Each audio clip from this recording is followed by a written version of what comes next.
سرکار غوث پاک کا جو اصل وطن ہے وہ گیلان ہے. گیلان، وہ گیلان چونکہ عربی میں گاف نہیں ہوتا تو اہل عرب اس گاف کو جیم یا غین سے تبدیل کر دیتے ہیں، تو اصل وہ گیلان کو پھر جیلان کہا گیا. غوث پاک رضی اللہ تعالیٰ عبد القادر گیلانی ہے، لیکن جب چونکہ گیلان جو ہے یہ عجم میں آتا ہے، عرب میں نہیں آتا، اور بغداد عرب میں آتا ہے، تو وہ وہاں سے گیلان سے جیلان ہو گئے. سرکار غوث الاعظم دستگیر اپنے وطن سے جب تعلیم حاصل کرنے کے لیے بغداد شریف گئے، بڑی مشکلیں آئی. اب میں چاہوں گا کہ میں تھوڑا سا اس پہ تبصرہ کروں، تھوڑی باتیں آپ کو بتاؤں. دیکھو ہمارے اولیاء اللہ کی زندگی ہم کرامتیں دیکھ کر سوچتے ہیں کہ ہم بھی ویسے ہی بنے، تو ولی کرامتوں سے ولی نہیں بنتا، ولی استقامت سے ولی بنتا ہے، اور جب ولی بنتا ہے تو پھر کرامتیں دکھاتا ہے. کرامت سے کوئی ولی نہیں بنا ہے، ولی سے کرامتیں بنتی ہے، ولی سے کرامتوں کا ظہور ہوتا ہے. تو سرکار غوث الاعظم دستگیر اپنی والدہ سے اجازت لے کر جب بغداد شریف آئے، تو بغداد شریف آنے کے بعد آپ سب سے پہلے وہاں پر ایک بہت بڑے بزرگ تھے جن کا نام شیخ الحماد تھا. ان کی خانقاہ میں گئے، رات کا وقت تھا. خادم نے آ کر جیسے اطلاع دی کہ عبد القادر نام کا ایک جوان گیلان سے آیا ہے، آپ سے ملنا چاہتا ہے. عمر اس کی 17-18 سال کچھ لگتی ہے. تو اس وقت اس بزرگ نے کہا اس سے کہہ دو کہ آج رات نہیں ملیں گے اور صبح ملیں گے. یعنی اس بزرگ نے آپ کا امتحان لیا کہ یہ کتنا استقامت رکھتا ہے. دیکھو یہ میرے غوث کی جوانی، بغداد کی ٹھنڈی بڑی کڑاکے کی ہوتی ہے کیونکہ دریائے دجلہ ہے اور دریا کا بہت بڑا اثر ہے، بڑی خطرناک سردی ہوتی ہے. وہ سردی کی برکتوں سے ہم بھی مالا مال ہوئے ہیں. ایسی سردی کہ کمبل میں پڑے رہنے کو جی چاہتا ہے، اتنی ٹھنڈی. اور اب تو اونچی اونچی عمارتیں بن گئی ہے تو اتنی ٹھنڈی ہے، جب چھوٹی چھوٹی جھوپڑی اور جھوپڑے رہے ہوں گے تو کیسی سردی رہی ہوگی. تو آپ اپنی والدہ نے جو چادر دی تھی وہ چادر اوڑھ کر بیٹھ گئے اور اللہ رب العزت کے ذکر میں مصروف ہو گئے. اس وقت آپ کو شیطان نے بھی جو ہے وہ ورغلانا شروع کی، اور آپ پر جب شیطان نے حملہ کیا تو آپ پہ غسل کی حاجت ہو گئی. آپ اٹھے، سوچا کہ مومن کو ناپاک رہنا زیبا نہیں. پہلی رات بغداد کی، اٹھ کر کے دریائے دجلہ پر گئے اور ٹھنڈے ٹھنڈے پانی سے غسل کی. پھر آئے، پھر بیٹھے، نیند کا غلبہ ہوا، پھر غسل فرض واجب ہوا، پھر اٹھ کر کے گئے. اس طرح ایک رات میں آپ پر 70 مرتبہ غسل واجب، اور آپ نے اس رات میں 70 مرتبہ غسل کیا. یہ آپ کا امتحان تھا، یہ آپ کی آزمائش. اس کو بدعقیدے بڑی چسکیاں لے لے کر کے کہتے ہیں کہ دیکھو ان کی کتاب میں لکھا ہے کہ 70 مرتبہ غسل فرض ہوا. میں کہتا ہوں تجھ پر یا تیرے باپ پر اتنی بار غسل فرض ہو تو تم مر جائے. یہ بھی میرے غوث کی کرامت ہے کہ 70 مرتبہ غسل فرض ہو. ایک بار ہونا تو یہ حالت ہوتی ہے، ایک بار ہو تو حالت یہ ہوتی ہے کہ جن پہ واجب ہوتا ہے وہ جانتے ہیں، پورا جسم نڈھال ہو جاتا ہے. اور میرے شیخ کی شان یہ ہے کہ اور پھر تو ناپاک پڑا رہتا ہے صبح تک، اور میرا غوث دجلہ کے پانی میں غسل کرتا ہے. اب آئیے یہ کرامت کیسی ہے میرے غوث کی. بھائیو، ایک رات میں زیادہ سے زیادہ 14 گھنٹے ہو سکتے ہیں، ایک رات میں زیادہ سے زیادہ 14 گھنٹے ہو سکتے ہیں. تو جانا دجلہ پر، نہانا، پھر آنا، کم سے کم 1 گھنٹہ تو پکڑیں، کم سے کم 1 گھنٹہ تو پکڑیں، کیونکہ جانے کو وقت لگا، آنے کو وقت لگا، نہانے کو وقت لگا. تو اگر اس طرح جوڑے تو 14 ہی گھنٹے ہوتے ہیں، اور 14 گھنٹے سے بڑی رات پکڑے تو 16 گھنٹے، 18 گھنٹے، اس سے زیادہ بڑی رات تو ہو نہیں سکتی۔ تو آخر وہ رات بھی اللہ نے کتنی بڑی کر دی تھی امتحان کے لیے کہ 70 مرتبہ آپ نے غسل فرمایا۔ یہ ساری کیفیت شیخ حماد دیکھ رہے تھے، اور پھر پتا چلا کہ آنے والا کیسا ہیرا ہے۔ تو پھر انہوں نے صبح کے وقت اپنی خانقاہ میں استقبال کیا، سینے سے لگایا، اور خود ہاتھ چوم کر کہتے ہیں شہزادے معاف کرنا، مجھے اس امتحان کا حکم غیب کی طرف سے ہوا تھا، ورنہ مجھ میں کب ساتھی کی طرح امتحان لیتا۔ سرکار غوث پاک نے پھر پڑھائی کا آغاز کیا، اور آپ تعلیم شروع کرتے ہیں اور پڑھتے ہیں۔ پڑھائی کے دور میں غوث پاک فرماتے ہیں کہ میں جو ہے وہ درخت کی پتیاں کھاتا، اور میں جو ہے اللہ اکبر، مدرسے کے بچوں کا حال یہ تھا کہ وہ سیٹوں کے دروازوں پر جاتے اور اپنا حصہ لے کر کے آتے اور کھاتے۔ ایک بار میں بھی گیا سیٹوں کے دروازوں پر مدرسے کے بچوں کے ساتھ، میرے ضمیر نے کہا عبد القادر تو مانگے گا، تو میں واپس آیا۔ جب واپس آیا تو میں جنگل میں گیا تاکہ میں کچھ گری پڑی چیزیں اٹھا کے کھا لوں۔ تو وہاں گیا تو وہاں پہلے ہی کئی لوگ مجھ سے پہلے موجود تھے جو گری پڑی چیزوں کو ڈھونڈ رہے تھے۔ سرکار غوث پاک رضی اللہ تعالی نے ان حالات میں زندگی گزاری ہے۔ اس کے بعد جب آپ تعلیم حاصل کر کے تقریباً جو ہے 38 سال کی کم و بیش عمر میں پہنچتے ہیں، تو اس وقت سرکار غوث پاک رضی اللہ تعالیٰ اپنی خطابت کا آغاز کرتے ہیں۔ یوں اس شان سے علم حاصل کیا، چاروں فقہ کا علم حاصل کیا غوث پاک رضی اللہ تعالیٰ نے۔ لیکن حالت یہ ہے، میں بھی عرض کر آیا ہوں، غوث پاک کے دور میں، چونکہ شاید آپ میں سے اکثر لوگ وہاں نہیں تھے، اشارہ دوں گا، غوث پاک کے دور میں یہ تھا کہ مسجد کے اندر جو امام لوگ تھے ان اماموں کو عیسائیوں نے قتل کر دیا تھا، اور ان کی جگہ عیسائی امام بن گئے تھے۔ یعنی وہ دور اتنا خطرناک تھا، یعنی مولوی ملا بن کر عیسائی چلے آئے تھے، نماز وہی لوگ پڑھاتے تھے، خطبے وہی دیتے تھے، تقریریں وہی کرتے تھے، مسلمانوں کے نکاح بھی وہی کرتے تھے۔ اور حالات کیا تھے کہ جب وہ تقریر اور خطاب کرتے تو اس میں 6-6 گھنٹے کی تقریریں ہوتی، 4-4 گھنٹے کی، اور جب تقریر کرتے تو اللہ اس کے محبوب کی تعریف کرتے، اور تعریف میں یہ ہوتا کہ بیچ میں 2-4 جملے اپنی طرف سے حضور کی توہین کے ڈال دیتے تاکہ لوگوں کے دل میں کسی طرح آقا کے لیے نفرت پیدا ہو جائے۔ دیکھو اس زمانے سے یہ سلسلہ شروع ہوا ہے اور آج کے دور تک ہے، اور آج کے بعد قیامت تک یہ سلسلہ رہے گا حضور سے دور کرنے کا۔ آپ لوگ کہتے ہیں فلاں مقرر صاحب آئے شہر میں، دیکھو کیسی تقریر کرتے ہیں۔ ہم نے سنی علماء سے بھی ایسی تقریر نہیں سنی جو فلاں صاحب سے سنتے ہیں۔ آپ کتنے سنی علماء کو جانتے ہیں؟ آپ اپنے علماء کی توہین کیوں کرتے ہیں؟ آپ نے کتنے سنی علماء کو اب تک دیکھا ہے؟ آپ عجیب بات کرتے ہیں، آپ کے پاس وقت نہیں ہے، زبان سنبھال کر بولو۔ ارے بدعقیدوں سے قرآن کی تلاوت سننے کے لیے منع کیا گیا ہے، آپ تقریر سننے جاتے ہیں کیونکہ وہ 10 بات 50 بات اچھی کرے گا، ایک بات ایسی کر دے گا جس سے آپ کا ایمان چلا جائے گا۔ اس لیے جو رسول اللہ کے منکرین ہیں، آقا کریم کی عظمت کے منکرین ہیں، ان کی محفلوں میں جانا ہی حرام ہے۔ گئے بس خطرے کی گھنٹی گلے میں لٹک گئی، اس لیے کبھی بدعقیدوں کی محفل میں نہ جاؤ۔ 50 بات اچھی کرے گا، ایک بات کچھ نہ کچھ گھسیڑ دے گا۔ آپ نہیں دیکھتے ایک صاحب کے بارے میں مجھے کہا گیا کہ فلاں صاحب بڑی اچھی تقریر کرتے ہیں، آپ سنیں؟ میں نے کہا میں نہیں سنا، میرے پاس ہمارے بڑے بڑے علماء موجود ہیں، ہم ان کو سنیں کہ ان کو سنیں؟ کہا نہیں، تھوڑا تو سن لیں۔ تو میں نے کہا کہ چلو تم کہتے ہو تو تمہارا دل رکھنے کے لیے ایک کلپ سنا دو۔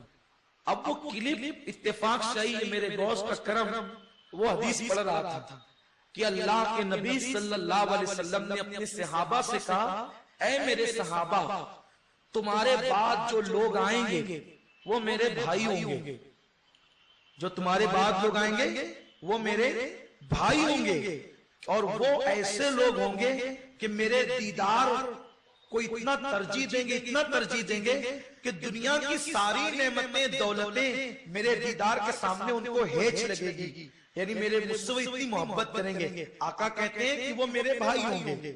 اور پھر اس نے اب اپنی طرف سے گسیڑا اور بات کی کہ دیکھو حضور نے ہمارے لیے کہا کہ ہم حضور کے بھائی ہیں۔ یہ بات حضور نے نہیں کہی، لیکن اس نے اپنی طرف سے ڈال دیا۔ اور صحابہ نے کہا یا رسول اللہ کیا ہم لوگ آپ کے بھائی نہیں ہیں؟ تو آقا کریم صلی اللہ علیہ وسلم نے کہا تم میرے صحابی ہو، تم میرے بھائی نہیں ہو، میرے بھائی وہ لوگ ہوں گے جو تمہارے بعد آئیں گے اور مجھ پہ بن دیکھے ایمان لائیں گے۔ میں نے کہا چلیے ایک بات تو ایسی کہہ دی کہ لو آپ اپنے دام میں صیاد آ گیا۔ صحابہ کہتے حضور ہم آپ کے بھائی نہیں، تو حضور کہتے نہیں تم میرے بھائی نہیں ہو۔ تو پھر یہ جو تقویت الایمان میں لکھا ہے کہ وہ آدم کی اولاد ہونے کی وجہ سے ہم سے پہلے پیدا ہوئے تو ہمارے بڑے بھائی ہیں، تو جب وہ صحابہ کے بھائی نہیں ہوئے تو پھر آدم کی اولاد ہونے کی وجہ سے ہمارے بھائی کیسے ہوئے؟ یہ تو ایک بات ہوئی۔ اچھا آقا جو کہہ رہے ہیں کہ جو تمہارے بعد آئیں گے وہ میرے بھائی ہوں گے، اور پھر کہتے ہیں دیکھو حضور ہمارے بھائی ہیں، کس کے بھائی ہیں ہاتھ اٹھاؤ، اور پھر مجمع سے ہاتھ اٹھواتا ہے۔ یہ میں نے کہا دیکھو یہی توہین ہے جس کو تم تعریف سمجھ رہے ہو نا، کہ وہ تو حدیث ہے نا کہ حضور نے بھائی کا۔ میں نے کہا پاگل سن، اگر کوئی پیر اپنے مرید کو شفقت کی وجہ سے کہے کہ تو میرا بھائی ہے تو اس کو شکر کرنا چاہیے۔ پیر کی ذرہ نوازی ہے، بندہ نوازی ہے، کرم نوازی ہے۔ پیر بڑھ کے بولے گا آج سے آپ میرے پیر صاحب نہیں، اب آپ میرے بھیا ہو گئے، یہی ہوگا؟